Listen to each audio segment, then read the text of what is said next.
Hello, ladies and gentlemen. I am the Omni Viewer, here with another unscripted reaction to a movie I just saw in theaters. In this case, the 2017 remake of The Mummy, which is also kickstarting the Dark Universe. Or so they say, at least. Now, this is a movie I've been intrigued by for a while. I wasn't really super excited for it. I wasn't looking forward to it in the same way I was looking forward to Kong Skull Island or Guardians of the Galaxy Volume 2 or anything.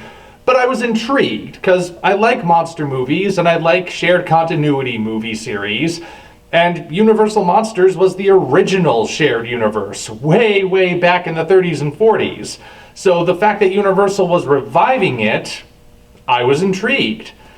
I wasn't entirely convinced by the trailers or the movie poster that I recently did a video on that it was going to be good, or great, or anything, but I was still holding out a little hope that it would at least be serviceable. And usually I try to avoid other people's reviews when it comes to these sort of movies before I go in, so I don't influence my opinion, don't color it before I see it. But I already knew a lot of negative reviews were coming in. Lots of people weren't really looking forward to this movie to begin with for some reason, but lots of negative reviews coming in, and part of me was wondering if this was going to be another one of those times where everyone was saying this movie was an abomination, and I'd be the only one saying, well, I actually kind of liked it. It's happened before, quite a few times in fact. Just wait until you hear my thoughts on Indiana Jones and the Kingdom of the Crystal Skulls. But anyway, I went to see it, not knowing if I would wind up liking it and being the only person who did, or joining in with the choir saying it was awful. Well, it's on the bad side, I'm sorry to say. It's not the dumpster fire a lot of people are saying it is. It does have some redeeming qualities, but those redeeming qualities are not enough to save it. I am really sad to report. Yeah, the real problem is that it's just not focused in the wrong place, I don't think. And directionless. Like, this is supposed to be the beginning of a shared universe, right? So the idea with a shared universe is that, sure, you've got your individual parts to it all, but it's all supposed to be building towards something. Even back in the very first Iron Man movie, you knew what it was eventually going to build towards when Nick Fury shows up in that post-credits scene and says the word Avengers. And now you know, okay, so this is where we're going. All of these guys are going to team up for some reason. Or with, more recently, the Monsterverse, with Godzilla and Kong beside me that I'm pointing to, you know that they're going to have a rematch. That's part of what that universe is building towards, and that's made clear. Not so much in Godzilla 2014, because that was a standalone movie, but in Kong Skull Island, definitely. And with the Dark Universe, with the Mummy specifically, but it's the only version of the Dark Universe we've got so far, but in that case, I don't know what it's building towards. I couldn't tell you what the ultimate plan is. They do say that the organization Prodigium, that's hunting all these monsters and fighting evil, they say that ultimately their goal is to wipe out evil in all its various forms. Like, they're fighting the concept of the devil, more or less. But, you know, it doesn't really feel like there's going to be something bigger. I mean, that sounds weird, I know. How do you get bigger than the devil? But what I mean is, it just feels like they're not so much building towards something as they are just going to go through a checklist of, okay, this one's done, this one's done, this one's done, this one's done. Like that. That's what it felt like their ultimate goal was, which, not the way to do it, I don't think. But also, just the movie itself, taken as a standalone, it's not very good either.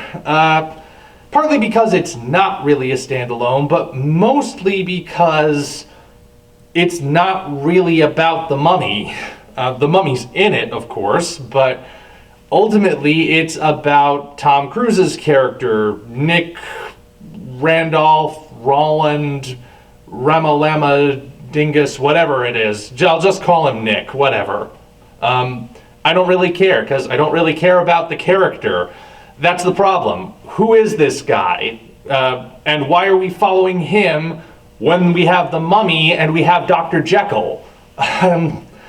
It didn't seem right from the beginning, but I was hoping they could actually go with it, because, say what you want about Tom Cruise, he is a movie star at the end of the day. He can act, he can give good performances, but putting him in a movie where he's got to be the victim of a monster, I think that was a mistake, because he doesn't really, or at least in this particular instance, he did not convey the sense that he was being the victim of a monster. I think a lot of what they were going for is trying to be funny in some ways, and there were a couple guys in the theater somewhere behind me who were just laughing their heads off at everything. I don't know why. But yeah, they were trying for comedy and it wasn't funny. A lot of people have been saying that. Not a lot of people have been elaborating on why. Because, we have examples from Universal Monsters of how to do comedy in your horror and do it correctly. The Abbott and Costello crossovers, for crying out loud. You look at those things. Why do those work?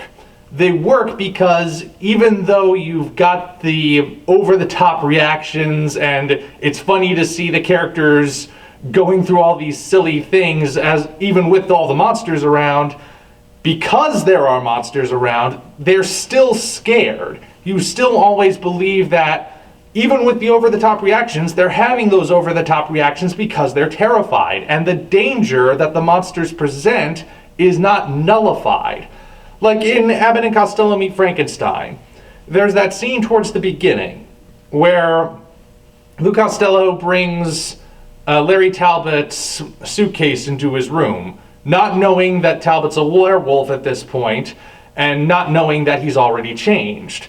And if you've seen the movie, you know how it plays out, how Lou goes through the room and the Wolfman's trying to get him and always just barely missing him, and Lou's completely unaware. It's funny, but at the same time, you're always aware that the Wolfman isn't just going to tickle Costello to death. If he catches him, he's gonna rip him to shreds. And there's that real sense of danger, knowing in the back of your mind, even as you're laughing, that what is currently a comedy routine could easily become a grim horror movie scene at any second if just one person is timed the right way in that particular scene. That's why Abbott and Costello Meet Frankenstein and all their other monster crossovers work.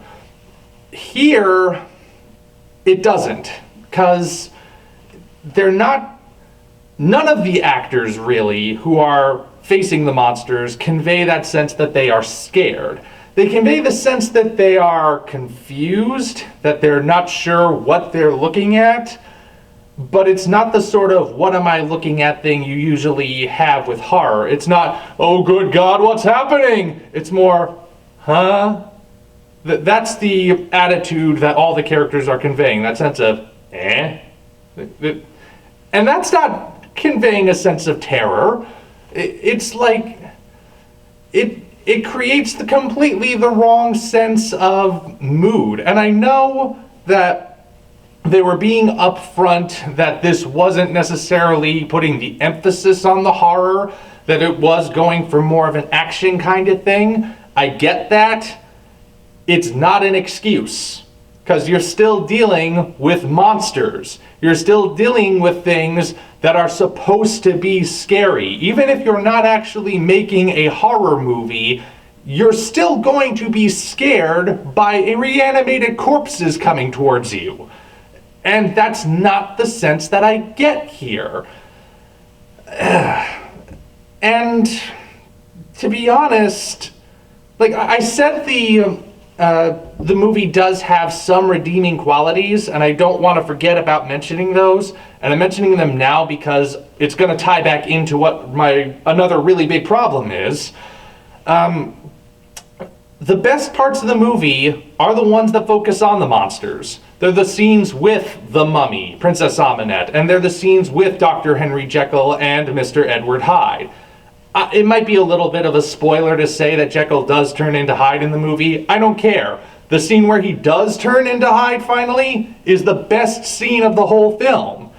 Not good enough to save it, mind you, but definitely good enough that I want to see more of that. That's the thing. When the movie is actually focusing on what it's supposed to be focusing on, which is the universal monsters, even though Jekyll and Hyde isn't originally a universal monster, but that's beside the point. When it's actually focusing on them, it's good. That's the part that not many people are saying. And I would want to see a movie that was more focused on that. I mean, for crying out loud, you've got Henry Jekyll in charge of an organization devoted to finding, containing, and killing when necessary evil monsters. He is himself capable of transforming into an evil monster, and it's a different version of the Jekyll and Hyde dynamic. It's not the one that is usually seen in these kind of stories. I won't spoil that part, but it's very different.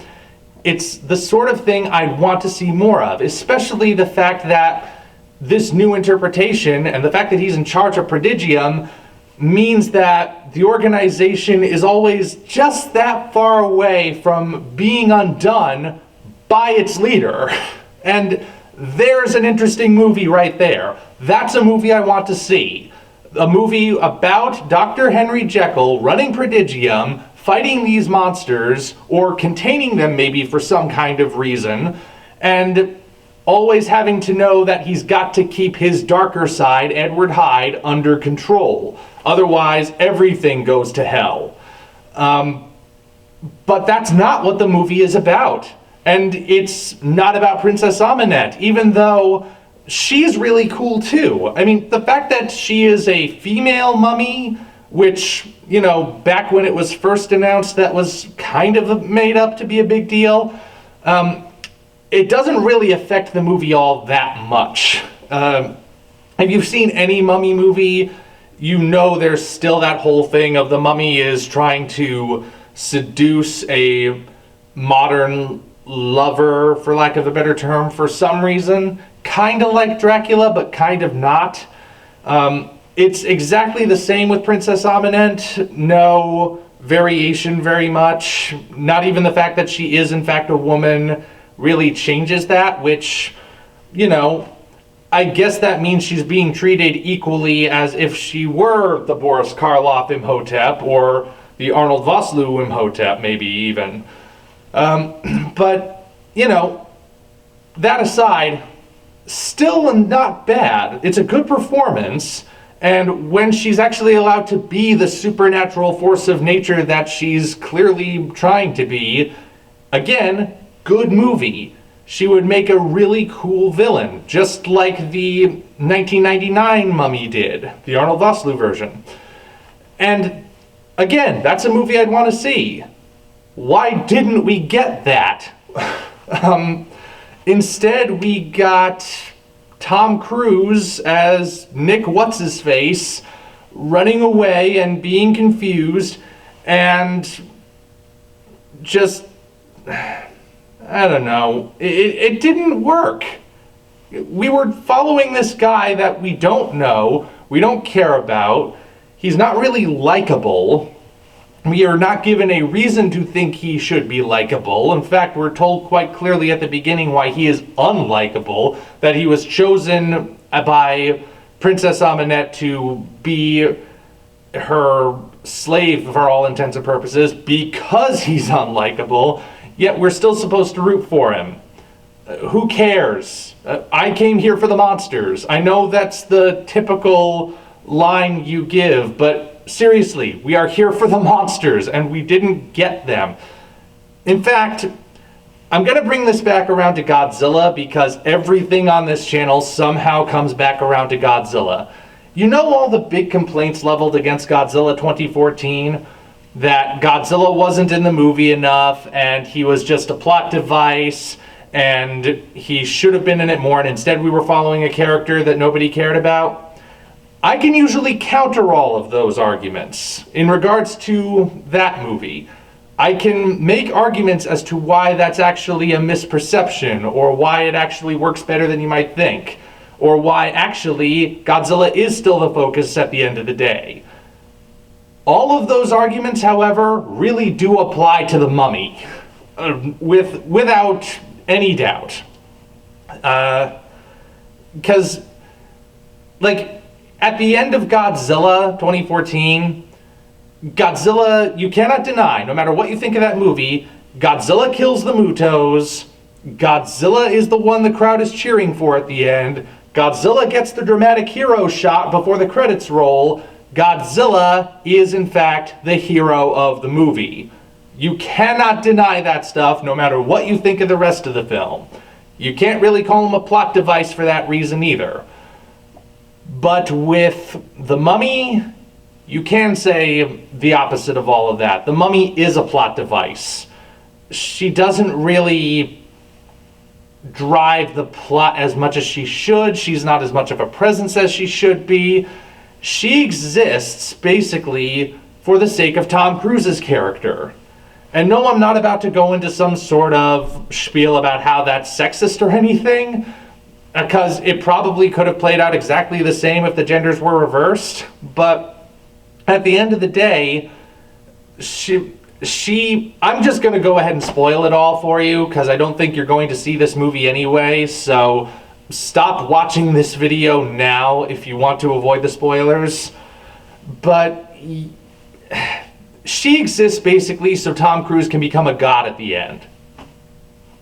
That's literally the reason. Her mission is to try and bring Set, the Egyptian god of chaos, into the real world by giving him a mortal body, and that turns out to be Tom Cruise's body, and I guess that's good because Tom Cruise doesn't seem to age, so he'd be a great host for a deity. But ultimately, because Tom Cruise is also the hero, and yeah, you can guess where it goes. He wins, and he defeats the Mummy, and he becomes this deity. But he's not evil for some reason, even though he's not a good person. He's a good enough person somehow, but not believably so. So he gets to have the powers of a god, and he gets to resurrect people who have died. And it's stupid. It is utterly stupid. And you realize that's what the movie was all about. This was about Tom Cruise becoming a god. It wasn't about the Mummy. It wasn't about Dr. Jekyll and Prodigium. It wasn't about any of that interesting stuff. It was just another movie that, for all intents and purposes, seems designed to stroke the ego of its star. Ugh. I wanted this movie to be good. Like I said, I wasn't jazzed about it, but I still wanted it to be good. I like monster movies. I like the Universal monsters. I like different interpretations of things when they're done correctly, I should specify. I like shared continuities. And this just blew it. It completely blew it. And I know that means a lot of people are saying the Dark Universe is dead on arrival. I don't necessarily believe that, because like I said, there are good elements in this movie where I honestly think that if the people at Universal listen to the reviews and they say, okay, we know these elements work, let's make that the emphasis in the next movie, I believe it could actually be resurrected. And Bride of Frankenstein, which is the next one they're going to work on, it's already got a release date, it's got certain roles cast, so I'm pretty certain they're going to move forward with that. If that one doesn't work, then I would say, yeah, the Dark Universe is probably going to die. which would be unfortunate, and we'd have to wait several more years until Universal tries reviving their monsters again.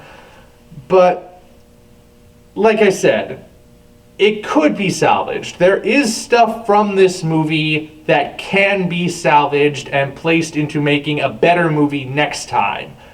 The question is whether or not that will happen. I wish I could say for certain that it would, but at this point, who knows? Well, see, you probably have gotten used to me mostly liking the movies I talk about in these things, but I can dislike movies too, and this is one of them. Yeah, it was disappointing. Like I said, some good stuff in there, but not enough to save it for me. I'm gonna go watch all the originals now, like from the original up to the remake. Not Tomb of the Dragon Emperor though, and yeah, I'm gonna stick with those for now. Unless Bride of Frankenstein comes along and really pulls this out of the water, I'm not really sure I'm looking forward to seeing where the Dark Universe goes anymore. But at least we have the originals. So, those are my thoughts. What do you guys think? Did you even bother seeing it? Are you surprised that it turned out as bad as it did, or were you expecting it to be that way? Do you even care? I'm assuming you like monster movies, so, does this bother you at all that it's not good? Feel free to leave your thoughts below.